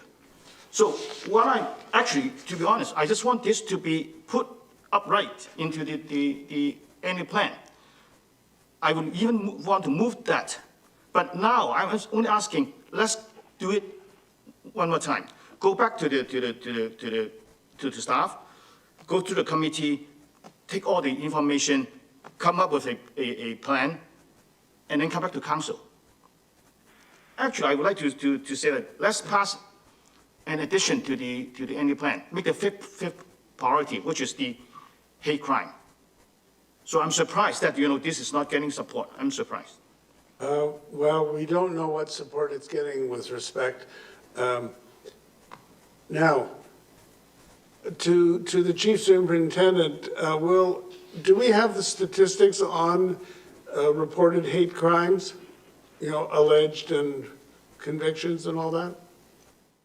The incidents of it? Yes, Your Worship, we are collecting the data with respect to hate crimes. It's just that's not being reported in our monthly reports. All right. So I think if this got referred back, the RCMP and our staff would get together and put together the information, and then it could come quickly back to community safety, and we could see whether we want to add that. I think it's, I say that knowing that there must be hundreds of things that the RCMP do that doesn't rise to and they're important, but it doesn't rise to the level of a priority. And that's, to me, I think it's worth sending it back, see if it rises to that level. It's certainly very topical today. See whether that's worthwhile, and then we'll ask our committee to deal with it, and it'll eventually come back to council. Maybe the recommendation is don't do anything at all, but we'll see. So with that, I'm going to call the question. This is on the referral of this matter back for the reasons that I mentioned and those further investigations. All those in favor? Okay, I'm seeing Councillor Au, Councillor Wolf. Those opposed? If I could see hands. Okay, so it's Councillor Day, Liu, Steve McNulty. 1, 2, 3, 4. So that fails on a tie vote, the way I see it. 1, 2. Councillor McPhail, I'll vote against as well. Oh, Councillor McPhail. Councillor McPhail, you voted against it. I didn't see your hand. Okay, so that is defeated. So then, if we can put on the floor number 7 as it's written in the agenda package. Councillor. Mr. Mayor. Councillor McNulty, go ahead. Yeah, thank you. I didn't support it for obvious reason. It's a pretty weak reason to go in it because we're all concerned about it. What we can do is ask the OIC to include what he had said earlier just to put those on the sheet that we get to the public on the various incidents in the city of Richmond, as opposed to telling him how to do his job. Okay, do you want to move the motion? And I'll request that as chair of community safety. Okay. Do you want to move number 7? I'll move number 7 as is. Okay. Moved and seconded. I think we've probably had a good chat. Yes, Councillor Day. I'd like to make one minor amendment that we direct staff to look into the incidence of hate crime in Richmond, and that we add the data to the monthly reports that we get in the Community Safety Committee meeting. We need to track this, and if the officer in charge is not reporting it monthly, then I think that we should direct him to report it monthly so that we can catch up and know where we're at. This is an issue, and I don't think we should ignore it. I think we should deal with it head on. I just don't think that we should tell our CSP to make it the top priority when we don't even know for sure it is that big of, how big of an issue is it? So I would like to amend this slightly, that we just add a... Hold it. My suggestion is you simply give a direction to staff in that regard. Okay? Yes. I don't think we have to be so official as to amend the priority program. Councillor Au. I vote against this motion because I think this is sending the wrong message to the community. We may say that we would like to ask our MP for more information, but without making it into a priority or even considering making it into a priority, I think this is the wrong message to the public. It's insulting the public. All right. So on number 7, I'm going to call the question as it's written on the agenda materials for the priorities. All those in favor? Those opposed? So that is carried with Councillor Au opposed. The other matter that was taken off the consent agenda, I'll turn it over to Councillor McPhail, is number 16, the Williams Road application. Do you want to introduce that? Yes. Thank you, Your Worship. Item number 16, application by Ben Panesar for rezoning at 11240 Williams Road from the single detached RS1E zone to the compact single detached RC2 zone. The Planning Committee recommendation is that Richmond zoning bylaw 8500 amendment bylaw 10248 for the rezoning of 11240 Williams Road from the single detached RS1E zone to the compact single detached RC2 zone be introduced and given first reading, and I so move. Second. Go ahead. The applicant has applied for permission to rezone 11240 Williams Road from the single detached RS1E zone to the compact single detached RC2 zone to permit the property to be subdivided to create 2 single-family lots. Each home will have a 2-bedroom secondary suite. Thank you, Your Worship. All right, Councillor Wolf. Thank you, Your Worship. Just some comments on this. I attended the Planning Committee when this was discussed and made some comments and questions there. They'll be very brief. First off, I pass by the site on a weekly or daily basis during the week. And it does, I think, have one, if not the tallest tree, or 3 trees in one, in all of Richmond. I can't measure it with the proper equipment, but I think we're getting close to 40 meters tall. And I think the location of these trees is the most suitable to allow them to continue to remain there. So the couple pages actually, one thing first, you just have to walk west from this property to 10620 Williams, where council approved that development, very similar to this, that a lot of variants were moved one of the 2 houses back so the large tree in the front yard could be protected. Albeit, I know that tree as well is very significant and large and is more of a cedar, where this one's more of a poplar. that I'm referring to in this item today. So a couple pages of significance for this. Probably just recommend if anyone wants to go turn to page 255 of our council package. That has the best map. So 255. And you can see there where there's 3 trees very close together on the southwestern corner of this property, lot 1. And it gets wrapped around by a lane. And excellent, because there is a very tall tree, and things that fall have a long way to fall. So historically, this has been an ideal location for this. It's got 2 sides with pavement, and directly to the south is kind of a backyard, and to the east as well, the backyards. And so I know these trees, and this type of a tree is known as a black poplar, also referred to as a Lombardy poplar, named after Italy region, Italian region. And it does, when you look at the base of the tree, it's unlike many other, well, cottonwood kind of looks like that, where there's these things called burrs. And so it's not straight lines like what we're used to looking at some of our native trees, and the bark lines run quite vertical. This one has a lot of irregularities, and it's part of the process.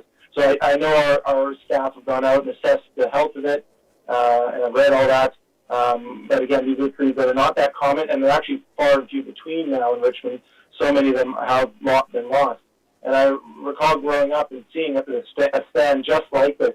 And it was when those trees got removed for a townhouse development, where they could have stayed because there was a school field right on the other side of it.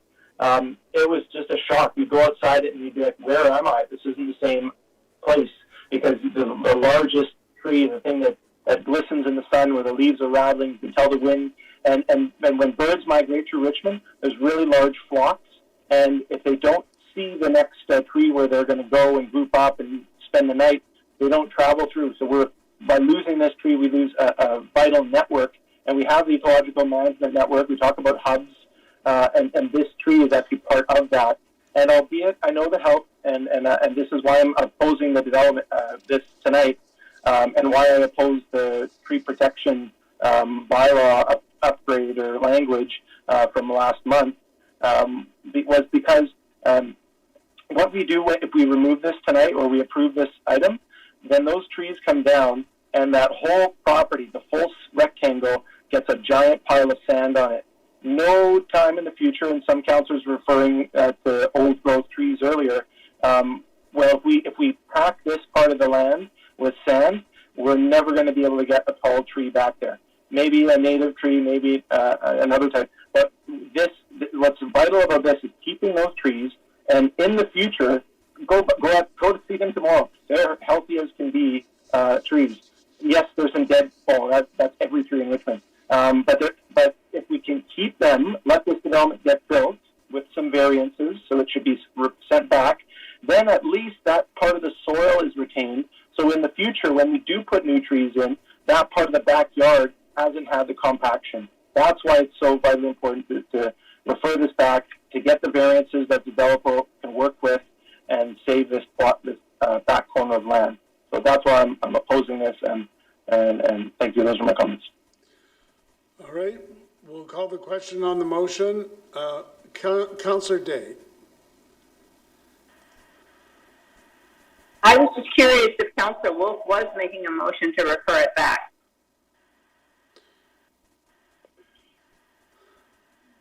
Well, he didn't say that.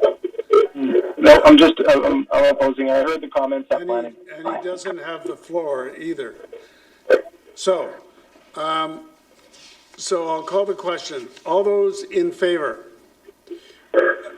Those opposed? It's carried with Councillor Wolf opposed.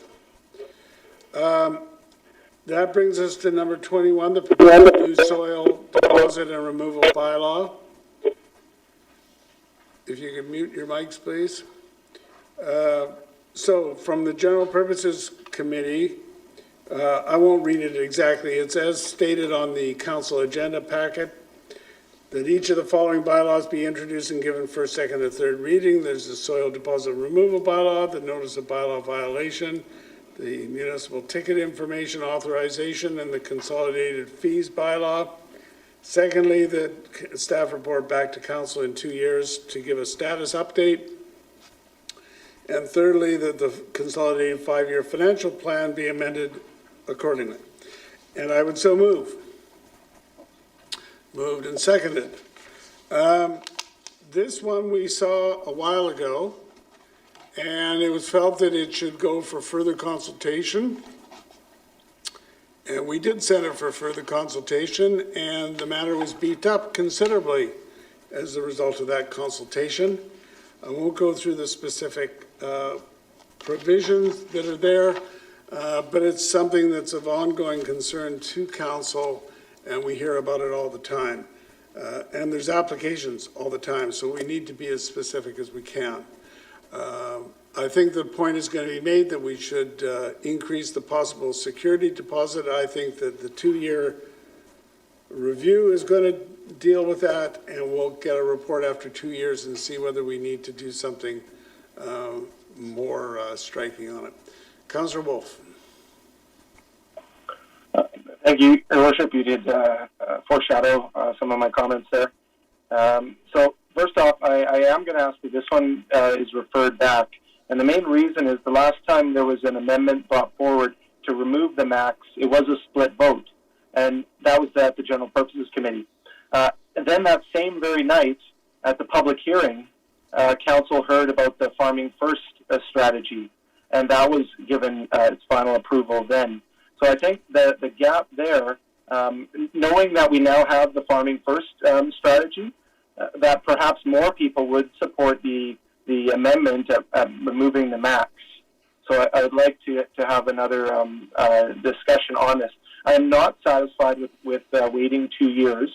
A lot can happen. A lot of proposals are going to have been sitting on the back burner, and we could very well be very well dealing with very large soil movement within the next 2 years.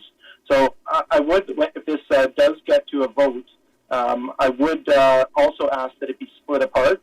So I'm opposed to number 1, but I'm definitely in support of number 2 and 3. I think we should do 2-year get 2-year updates, and I do think it should be part of the financial plan to hire more soil bylaw officers when needed.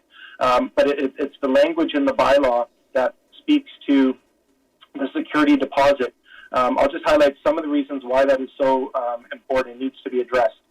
One is, in the report, staff refer to trying to strike a balance at not having too onerous of an issue for people who want to do bring soil in to do road or development or add to the land.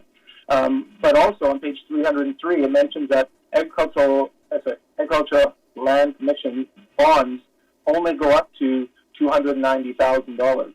So our max and those bonds are still considerably under some of the value of tipping fees for a modest, large-sized parcel in Richmond.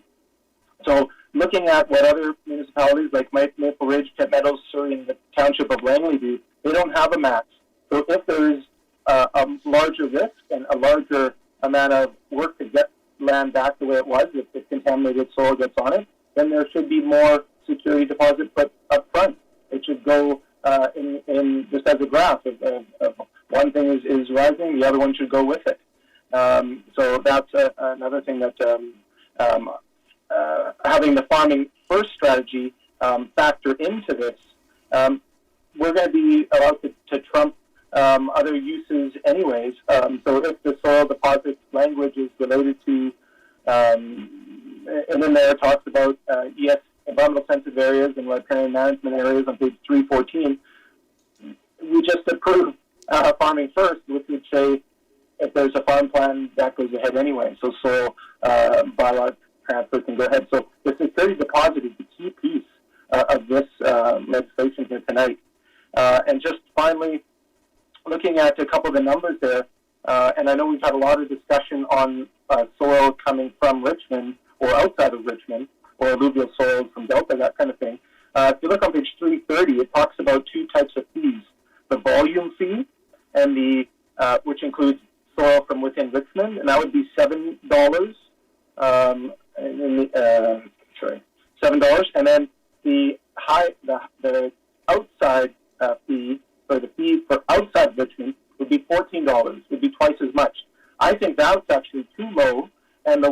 council in Richmond is too high. If we really want to build an incentive, then having it less than some of the other neighboring municipalities have, I think would be the way to go. So I think this is not actually going to help us achieve the objective that's in the bylaw or the funding first strategy. We support that.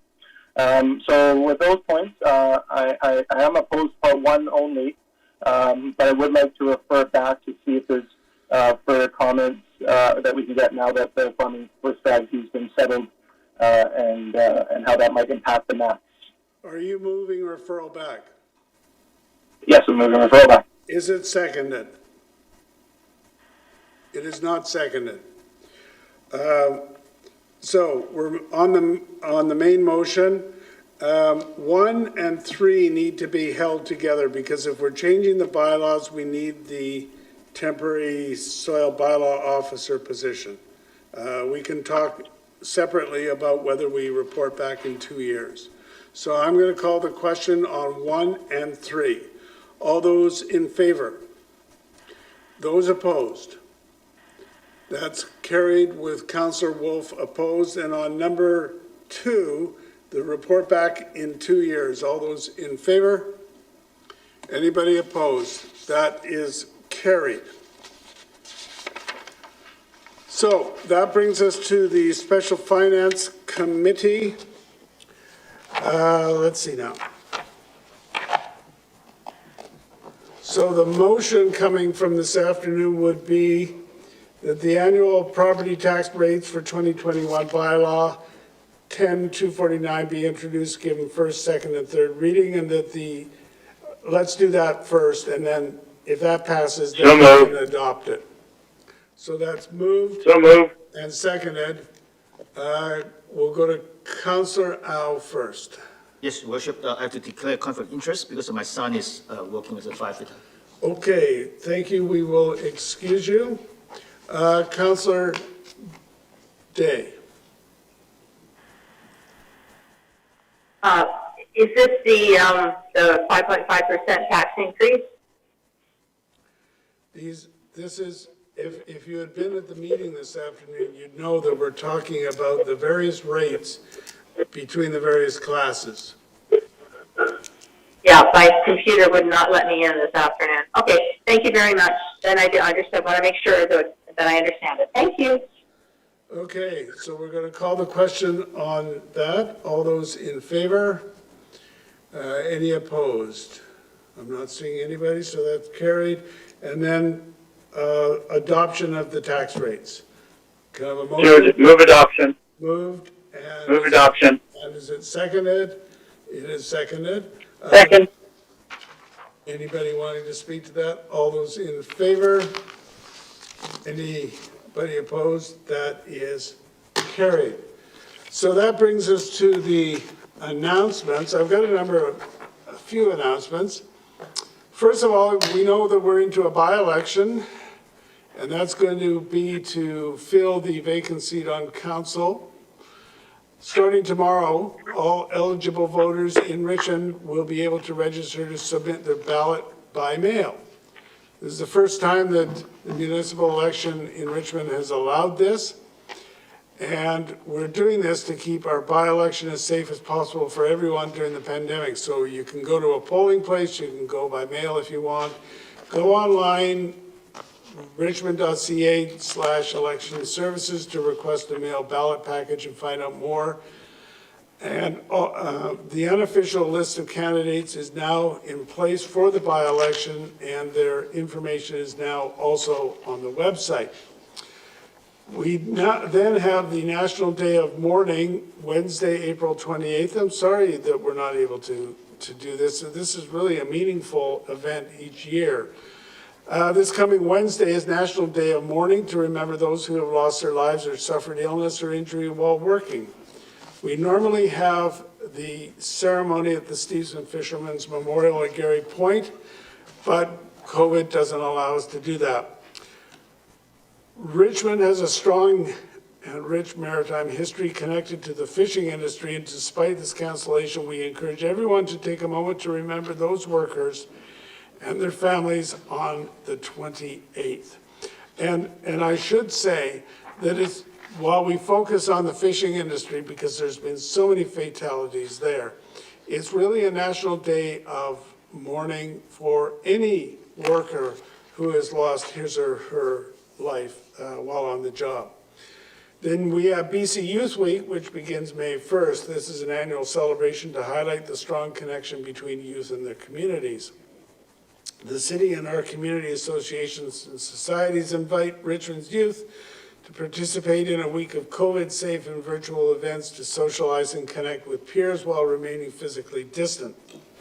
Activities will include an online game night, community cleanup challenge, a virtual amazing race scavenger hunt, and much, much more. And during Youth Week, the city also hosts the UROC Youth Awards to celebrate the achievements and dedication of outstanding youth within the community. So again, go to our website, richmond.ca/youthweek. Then we have the summer program registration. It starts May 4th. You can register for aquatics, programs, and other activities that begin June 28th by visiting richmond.ca/register. All facilities and programs will meet strict health and safety guidelines as set out by local and provincial health authorities. Then we have Child Care Month, which is May. It's an opportunity to celebrate the work of thousands of caring and committed child care operators and early childhood educators throughout the province. The city recently unveiled its Child Care Action Plan, which will see the number of licensed child care spaces in our community more than double within the next 10 years. Access to child care remains an issue for many families, and Richmond has created over 1,200 new spaces in our community over the past 4 years. As part of Child Care Month, Richmond educators and caregivers are encouraged to join an online workshop on child development and well-being with Dr. Vanessa Lapointe. On May 1st at 9:30 in the morning, she will present Not Just Surviving, but Thriving in These Exceptional Times. This is a workshop offering advice and insight to provide quality child care learning in this challenging time. The workshop is presented by the city's Child Care Development Advisory Committee, so again, you go on to the website for more information. And with the warmer weather, we're going to have the farmer markets are going to come back. So we have the Quanland Street Market and the Stevenson Farmers and Artisans Market. They both sell local fresh produce and crafted goods in an open-air setting, and both markets follow strict health protocols. So for the Quanland Street Farmers Market, it opens Tuesday from noon till 4 at Brighouse Park until November. And the Stevenson Farmers and Artisans Market will open on select Sundays beginning May 9th through September. So again, you go on to QuanlandStreetMarket.ca or sfam.ca for more information. So that brings us to bylaws for second and third reading, and we're going to have to kind of juggle the order a bit, Madam Clerk.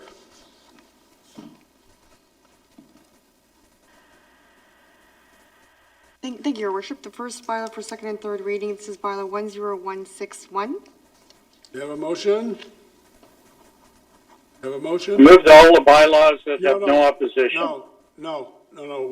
We've got to do them in a certain order. So just bear with us. This is 10161. That's moved and seconded. Okay? All those in favor? Any opposed? That is carried. Then we have the bylaw on spires, 10223. We also have, let's see now, it's the second one on the final page, bylaw 10247 and bylaw 9714. Now, those all have recorded opposition. May I have a motion? That's moved and seconded. Discussion. Councillor Wolf. Just to clarify, would you like me to speak in opposition to all three at this time, or if I have opposition to all three, do I speak to all three of them now? If you want. Okay. So Then very briefly on each of these three, if I have them correct here, because I think I have it right. Just stop me if I'm wrong. So the first one there about Spires Road. So my opposition previously for this is that the Spires area plan is not finalized, and we've been talking about moving or taking potential park land away and allowing it to have another use. So I do not support the road dedication change until you can see where park space is going to be. And so that's why I'm opposed to that one. The first one about the tree bylaw, 8057, bylaw number 8057. The main one there is the need for a security deposit for replacement trees. So when a tree gets removed and it has to be replaced for whatever the ratio is, that those replacement trees come with a cost that is a deposit. And if the trees survive, you get the money back. They don't survive, the city holds on to that and further actions are taken. So I think having a security deposit that be like utilized in other jurisdictions would be a step forward to help support the work that our tree protection staff do. Secondly, the last one there, this is the bylaw number 8636. I'm opposed to that one for the fact that the fees are too low. They're like the lowest in the region, which again is just leading to the loss of the urban forest. So we can say all we want about old growth forest elsewhere, but we got to hold our own teeth to the fire too, and find methods to strengthen our bylaws, not just put exemptions in them. Okay, thank you. Okay, so I'm going to call them separately because I think I messed it up a little bit. I'm going to call the very first, well, it's the first one after the development cost charges. So, road closure and removal of road dedication, which is bylaw 10223. All those in favor? Those opposed? It's carried with Councillor Wolf and Councillor Day opposed.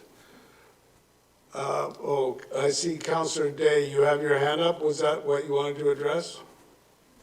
Yes, because you had lumped them all together and I wasn't opposed to all three. Thank you. Yeah, I'm going to separate them now. Okay, so that one's done. Then the second one on the next page, which is bylaw 10247. All those in favor? Any opposed? That's carried with Councillor Wolf opposed. Now, I believe I said the next one was 9714. I shouldn't have lumped those in with the two that got opposed. So, but we'll do that. 9714, which has no opposition. All those in favor? Any opposed? That's carried. We'll then go to the top of the page where there was opposition before. Just hang on a second. Let's do them in sequence. At the very bottom of council page 12, bylaw number 10243. May I have a motion? Moved and seconded. Discussion. All those in favor? Any opposed? That's carried. And going to the top of the next page, bylaw 10246. May I have a motion? Moved and seconded. Discussion. All those in favor? Any opposed? It's carried with Councillor Wolf opposed. And then we have bylaw 9956 and 10110. We'll do those two. We have a motion on those. Moved and seconded. Any discussion? All those in favor? Any opposed? That is carried. And finally, amendment bylaw 10111. We have a motion. Moved and seconded. Discussion. All those in favor? Any opposed? That is carried. I think that's all of them, right? Yeah. Madam Clerk, Development Permit Panel. Thank you, Your Worship. There are two recommendations. Recommendation 1, that the minutes of the Development Permit Panel meeting held on April 14th and the Chair's report for the Development Permit Panel meetings held on July 11th, 2018, February 26th, 2020, April 29th, July 15th, and October 1st, 2020, and March 24th, 2021 be received for information. And recommendation 2, that the recommendations of the panel to authorize the issuance of a development permit for the property located at 22720 and 22740 Westminster Highway. Subsection 2A, a development permit for the property at 2660 Smith Street. A development permit for the property at 13020 Delft Place. 2D, a development permit for the property at 9900 Number 3 Road and 8031 Williams Road. And 2E, a development permit for the property at 9751 Bridgeport Road, and also a development permit for the property at 5500 Number 3 Road be endorsed and the permits so issued. Didn't have a motion moved and seconded. Discussion on those. Okay, call the question. All those in favor? Anybody opposed? That is carried. And someone move adjournment. Okay, we're now adjourned. Thank you very much, ladies and gentlemen.